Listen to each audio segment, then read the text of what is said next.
অপুর সঙ্গে আমার দেখা হলো সন্তোষপুরে চায়ের দোকানে।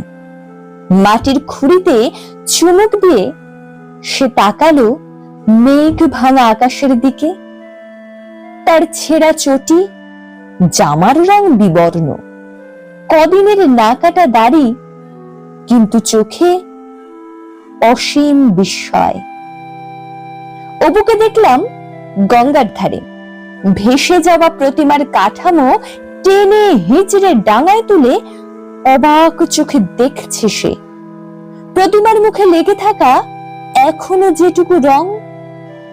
অপু নেমে এলো স্কুল বাস থেকে। বালিগঞ্জে ফুটপাতের ধারে ঘাসের আগায় একটি ব্যস্ত হরিণ দেখে থমকে দাঁড়ালো সে।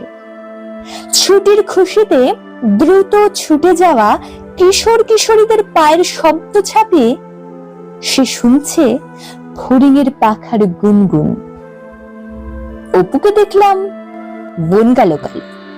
কাশবন পেরিয়ে প্রথম রেলগাড়ি দেখা সেই বিস্মিত বালক ট্রেনের কামরায় ভিক্ষে চাইছে।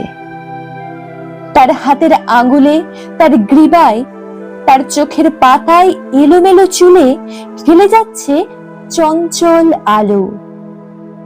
অপুকে দেখলাম আমি ঘরে, বাইরে দেখলাম আমি অপুকে।